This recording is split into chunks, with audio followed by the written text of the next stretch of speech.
Which,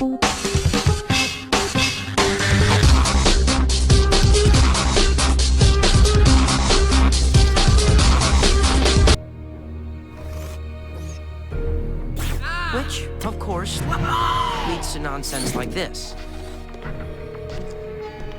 A few months ago, I reunited with my childhood friend Eddie Brock. What is that? It's...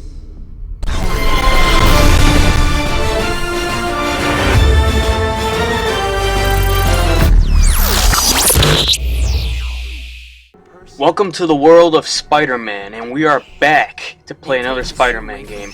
This game begins with a recap of Spider-Man, aka Peter Parker, explaining his and Eddie Brock's father working together for Trask Industries, and they find a way to cure cancer.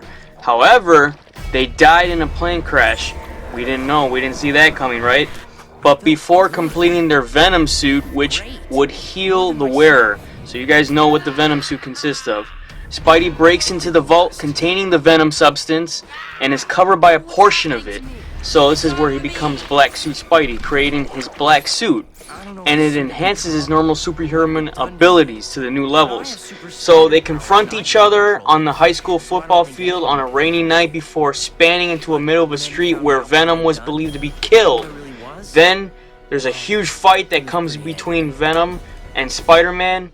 3 months later, Parker has resumed his normal life and has forgotten about Venom. Spider-Man ends up in a race against the Human Torch. Meanwhile, Eddie, who is actually alive, which is crazy to believe, has been forced to feed on the life energy of people randomly in Manhattan. So this is where the story takes place. You have to take down Venom, but you also get to play as Venom in this game. This is a very comic book style based video game, and it's a lot different from Spider-Man 2's story. So you're going to be seeing a lot of different gameplay compared to the second Spider-Man game. Spider-Man ends up in a race, like I said. Also, you get to fight the Rhino. You will confront many villains throughout this game.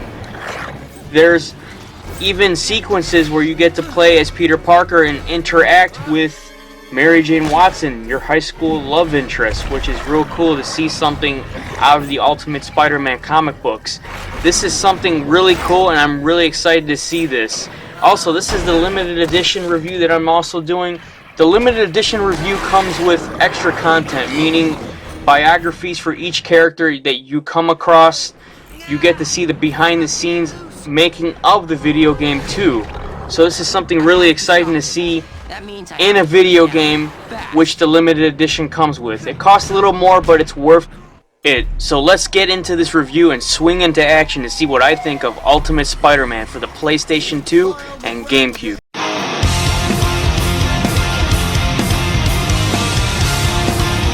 So as for the Spider-Man gameplay in the Ultimate Spider-Man video game, the player can experience a free-roaming city environment that covers Manhattan and Queens. So think about Spider-Man 2. The player starts in story mode where the game automatically switches between Spider-Man and Venom.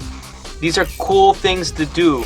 You can play as Venom, yet to play as Venom, there's a downfall. You have to keep feeding in order to survive as Venom. But Spider-Man, on the other hand, you don't have to feed unless he's hungry for burgers or something. But Spider-Man travels by web swinging, but the player must shoot a web at any actual building to swing. Much like the previous game in Spider-Man 2, Spider-Man uses acrobatic attacks. Unlike Venom, he travels by using his symbiote to pull himself by performing massive jumps, which is really freaking cool to see in animation. Venom attacks using his claws. Venom can also throw cars at targets and perform much more brutal attacks, which is really cool. And like I said, including eating people in order to gain health. If you don't eat people, your health will go down. As the game progresses, Spider-Man and Venom will have certain city goals to accomplish in order to continue the storyline.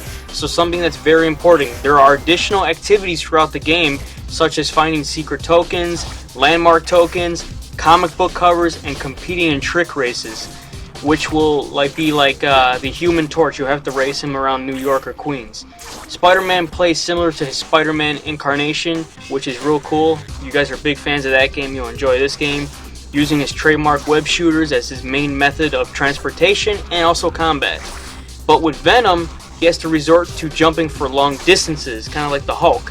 Spider-Man's attacks are generally weaker than Venom's, which is a downfall, but Venom can also leech life from enemies and civilians. The player has to do that constantly as Venom's health is continuously depleting. Even when he's not being attacked, the suit is feeding on Eddie, so he uses other people to feed instead.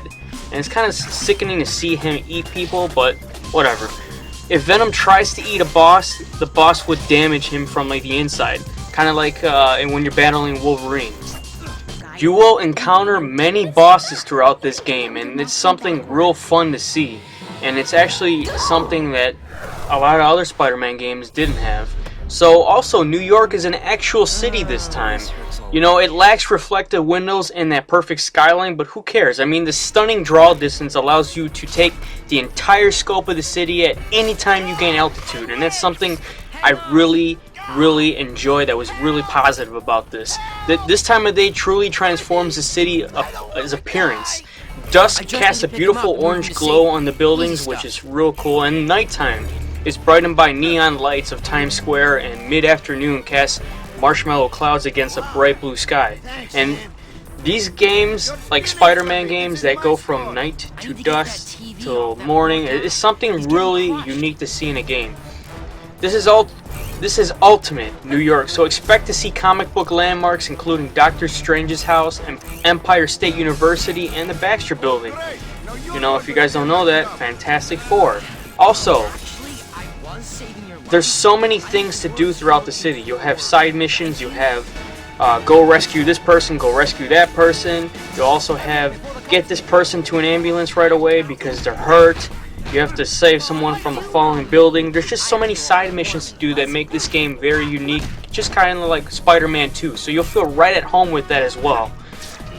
As for any other gameplay, you'll have tons of fun with the bosses. Some bosses can be a pain in the ass, while others are very easy to beat.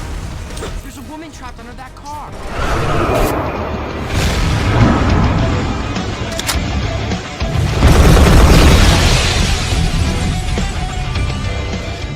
So the graphics, while different from Spider-Man 2, they use a very different art style here, using a fancy 3D inking technology that makes the characters, particularly Venom, appear as if they leaped from the comic, and this is something I really liked.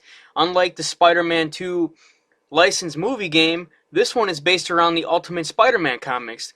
The use of moving comic book panels is awesome to frame the story in a continual reminder that Spidey and Venom and all the enemies come straight out of the funny pages, which is really cool. You're probably wondering which platform you should play this game on. Personally, I like the PlayStation 2 the best next to the Xbox One. The Xbox One, I would play that one as well. The GameCube, it's alright if you only have a GameCube, but the PlayStation 2 is the best way to go for the graphics, in my honest opinion.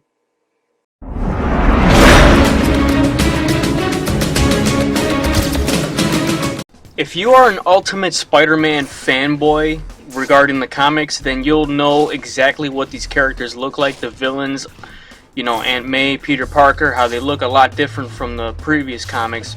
So expect the Green Goblin to look all buff and hulked out.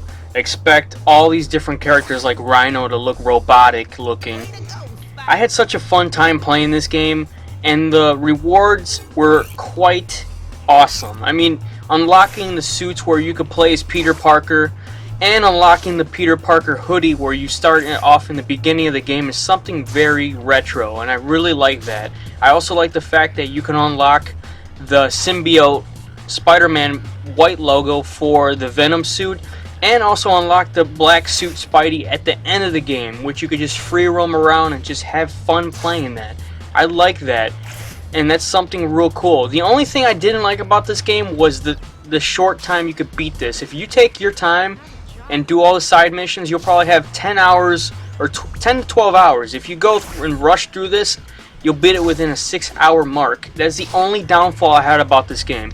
This is not the best Spider-Man game, but next to Spider-Man 2 and the Amazing Spider-Man game, this is something that's up there with those games. For PlayStation 2, I highly recommend it.